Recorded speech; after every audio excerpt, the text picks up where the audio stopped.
Today's objective is to know how to use a ruler properly, to understand how to find halves, quarters, and eighths in measurements on a ruler or a measuring tape.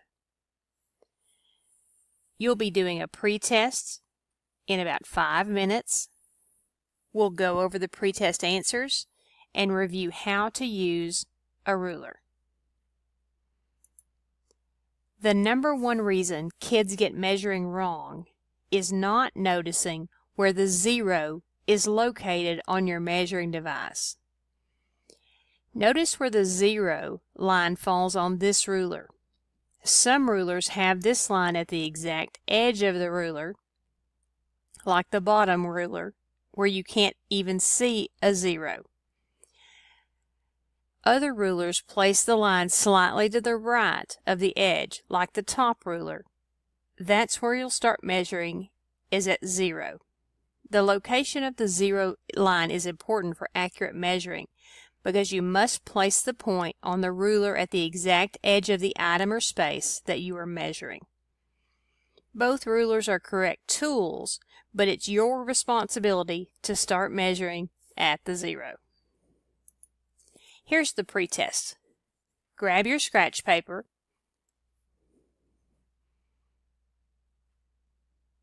and number to 20. Pause the video, and when you're ready, fill in the bubbles. What is the first mark here? What's the second?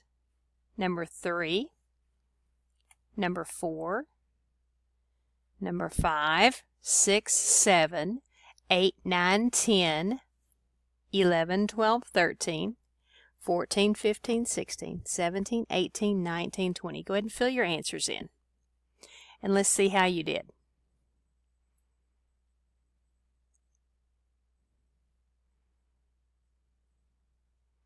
Okay, here are the answers. Compare the correct answers with your answers, and correct any that you got wrong.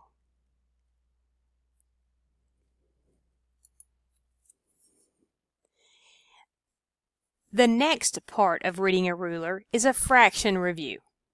Now you might wonder what a circle has to do with reading a ruler. Well, like a ruler, a circle can be divided into many parts. For the purposes of this review, the circle will be divided into halves, quarters, and eighths. If you draw a circle, how do you divide it in halves? Go ahead and sketch your circle and make the circle have 2 halves. Does it look like this? Your line, your diameter, can be anywhere on the circle as long as the 2 halves are close to equal on your drawing. They should be exactly equal on the computer. What about quarters? How do you divide the circle into quarters? Go ahead and try that. You can use the same circle.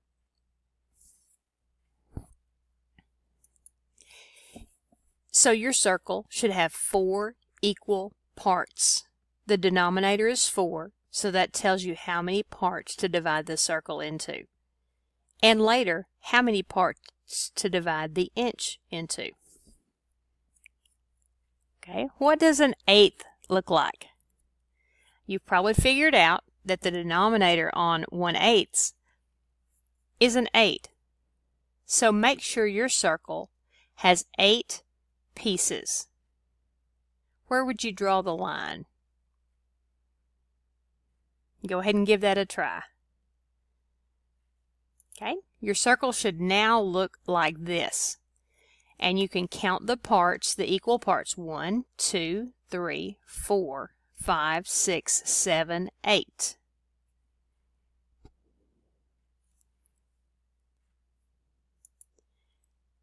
Okay, the next thing you'll do is to draw a rectangular box and write the number 1.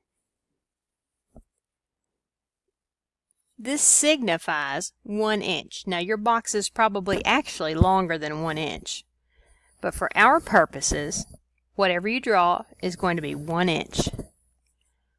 How do you divide it in half?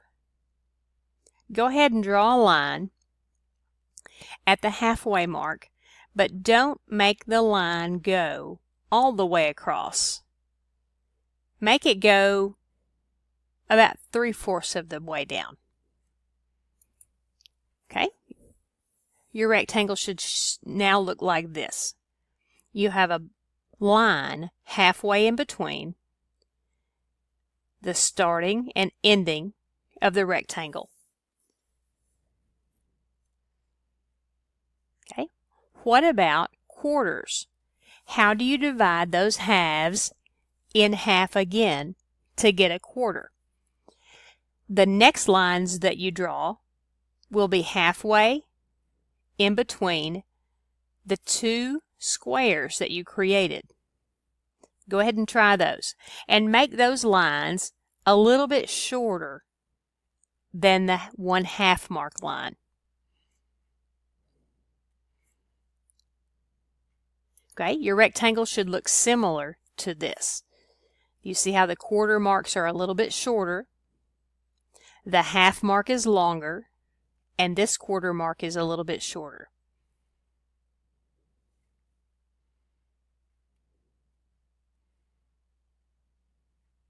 Okay. Now, we're going to divide the quarters into eighths. So you're actually dividing the quarters in half. What's 4 times 2? Oh yeah, it's 8. So, make a shorter mark in between, halfway in between, each of these sections. And let's see what your eighths mark should look like.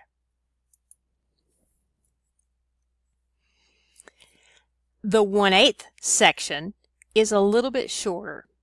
Remember, this is the 1/4, this is another 1/8, and this is 1/2.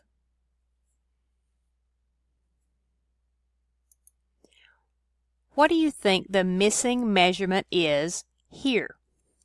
We have 1/2 inch, 1 inch, 1 1/2 inch. What's next?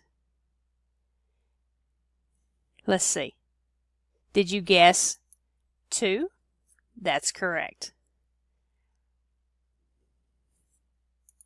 What are the missing measurements here? 1/4, 1/2, 3/4, because it's the 1, 2, 3rd line, and it's a quarter mark. And so what's this?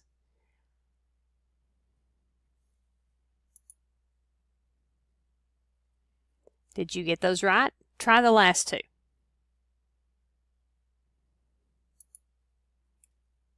And very good.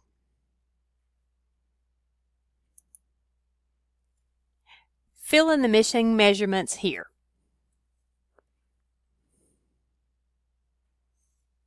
This one should be very easy.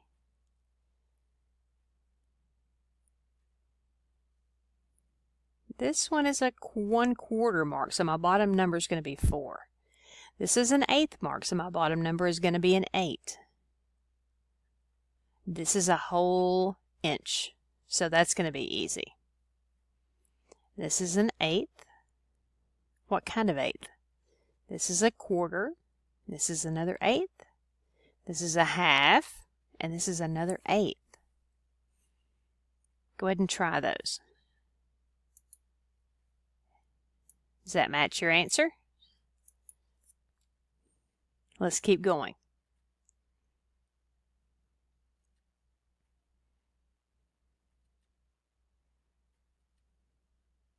Did you get them all right so far? And the last one? Good job. Okay, Try the post test. Number 1 through 20 again. Pause the video and complete your answers.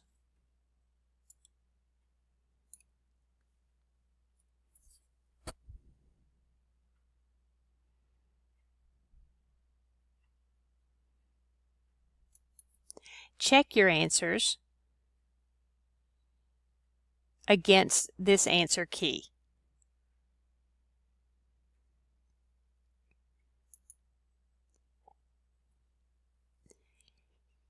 To summarize, an inch is often divided into 16 parts. It can be divided into 8 parts. Do you see how there are 1/8 section, 2 sections, 3, 4, 5, 6, 7, 8. We're counting the gaps. If you count by 16ths, the 16th line is even shorter, and you notice there are 16 gaps in between 0 and 1, or 1 and 2, between every inch. There are 16 gaps. The first 16th gap, the second 16th gap, but we can reduce that one. Third 16th, 3/16, 4/16, 5/16, 6/16, 7/16, 8/16. See the pattern? Okay. The next graphic will show you those counting fractions. All the red fractions can be reduced to the blue fraction. 2/16 is the same as 1/8. 4/16 is the same as 1/4. 6/16 is the same as 3/8. 8/16 is 1/2. 10/16 is 5/8. 12/16 is 3/4. And 14/16 is 7/8. You see a pattern? Even number, even number, even number. All the even numbers, all the red numbers are even numbers, so they can be reduced. Numbers that have 1 on top, 3 on top, 5 on top, 7 on top. Those are prime numbers that can't be reduced. Thank you, and watch the video again if you had issues with the ruler.